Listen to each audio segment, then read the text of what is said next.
Welcome to the Judaism From Within podcast, the podcast where we delve into, elaborate, and bring out the thinking and the ideas of Rav Samson Raphael Hirsch. I'm Simi Lerner. In this week's discussion, Rav Hirsch does three distinct things. He discusses what the idea or the principle of what we call taiva is. What is taiva? We could translate it as greed or craving, but what is it from a religious standpoint?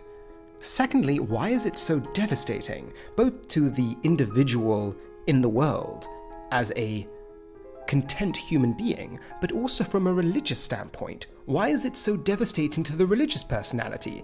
And lastly, how does this craving, something that is so clearly part of the natural world, fit in to a natural scheme? Meaning we don't want to look at it as a vice without any nuance, because it clearly is something that is part of the natural world. The desire to expand, the desire to draw in, the desire to spread, that's the natural world, be it plant life or animal life or human life. There's something very natural about that. That animal side isn't evil per se. That's not how the Torah, how the Jewish tradition looks at our personality. We have aspects of our personality that need to be harnessed, but we never look at something as wholly bad. So how does this idea of expansion, of craving or drawing in, fit into the natural world? So those are three big ideas. What is it? Why is it so devastating? And lastly, how does it fit into the natural world? And I want to open up really how Rav Samson Raphael Hirsch opens up. He opens up with a metaphor.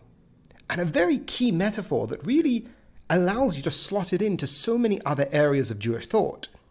Taiva, this vice of taiva, which from his point of view is the death of joy, the death of contentment, and the death of the religious experience, is the desire to be at the center of an ever-expanding circle.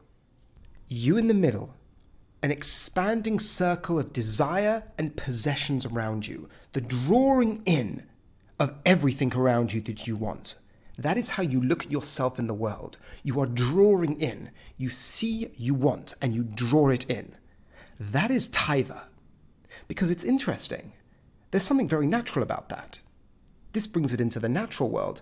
Every animal, every plant, as Rav Hirsch describes it, has this inner urge to expand, to spread, but it does it unconsciously. It's part of its natural makeup.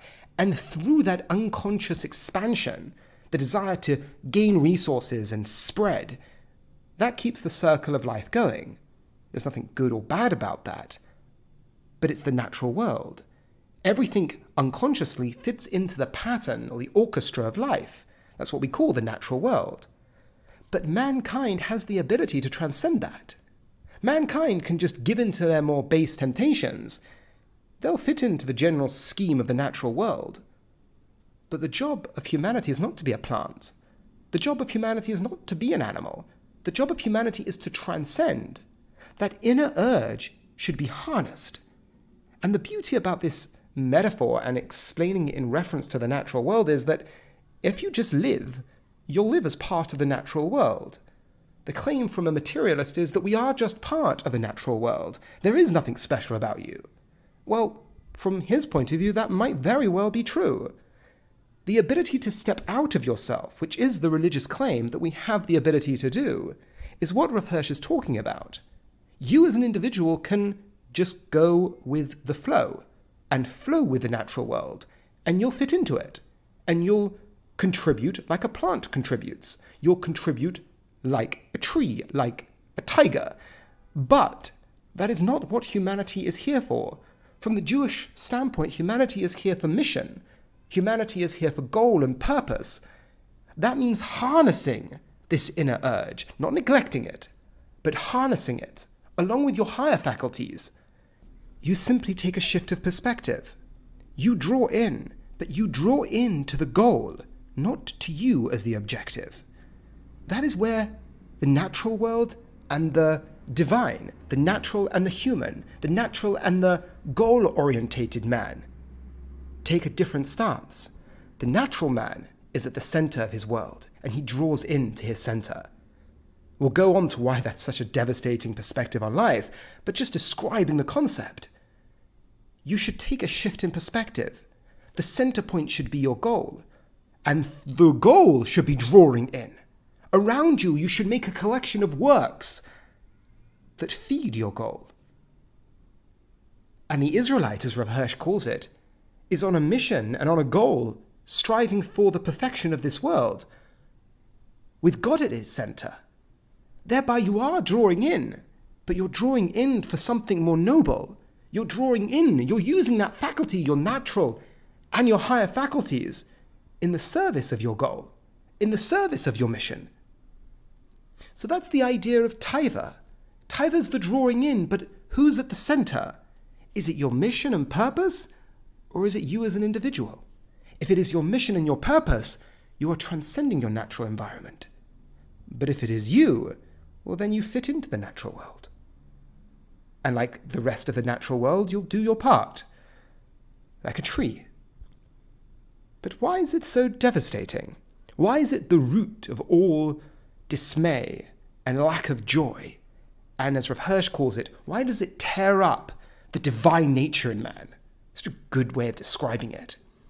Because desire and craving and you being at the center of that doesn't mean you can't want things. Once again, if you are at the center, it's all self-serving. If the goal is at the center, of course you need things. Of course you want things.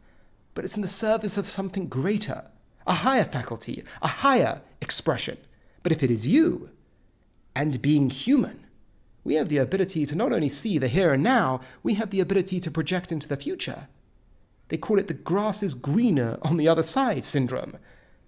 I don't see what I have right now as being enough. I see what I don't have as being what I need. And I look into the future about what I could have. And that unsettles me until I have it. And interestingly enough, the closer to the present that future desire comes, the less attractive it becomes. In which case, you're in a situation where you are at the center with a constant desire to bring things in, but what you're trying to achieve will never come.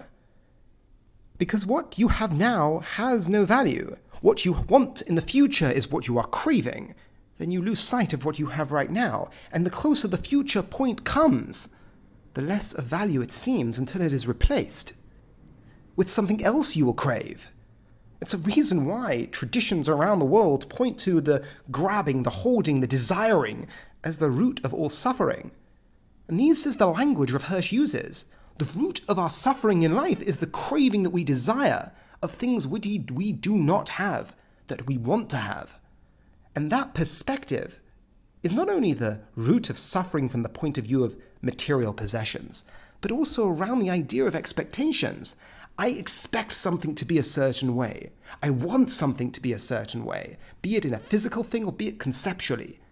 Disappointment and suffering come from that same root of expecting and wanting. The more we can wither away at that desire for it to be for me at the center, we dissipate our suffering. So, to summarize this point, taiva is the limitation of personality. What are you? Are you the center of an ever-expanding circle, or are you in service of a greater goal? If it is you, then satisfaction you will never find. But if the goal is at your center, if that is what you are drawing in, you can know success, you can know achievement, you can know happiness, you can know joy. But the biggest danger, from Rav Hirsch's standpoint, is the perspective the individual embodying this vice of taiva has towards his religious ideology. When that is your perspective, how do you look at your religious obligations, the moral commands that rest upon you? From Rav Hirsch's standpoint, the Toros, which is what we're dealing with now, these philosophical perspectives, these ideologies of the mind that are supposed to manifest in the world, a man of taiva who is at the center cannot hear of change of perspective. That doesn't make sense. Mishpatim, in how he relates to other people, the betterment of his fellow man, he's at war with his fellow man, because he is attempting to collect resources and possessions that they are trying to get. He loses intimacy, he loses relationship. From Rav Hirsch's standpoint, the choik, the betterment of the world around you, the mission to your soul, the mission to the animal world, to the world in general, that can't be your goal because it doesn't serve you. It doesn't serve the center of your circle. So, to recap the second point, the devastation of this desire to hold on to grab, to draw in that which you don't have, is the root of suffering. And it is the root of not only of personal suffering, it is the root of suffering of relationships, and it is the death of the religious intention in man.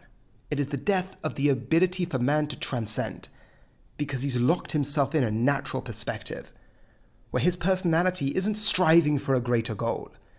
His personality is striving to draw into his circle. But what's the antidote?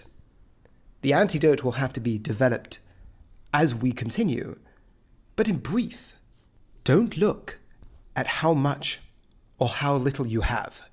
Look at how much or how little you are able to achieve with what you have. What were you able to produce with the materials you had at your disposal? How did you serve the goal? How did you live up to the values that you put at the center of your circle with the means that you had around you? Did you live up to those goals? Were you able to achieve with what you were given? That brings contentment. That brings joy, because it's not what I'm able to have or get, because you can't control that.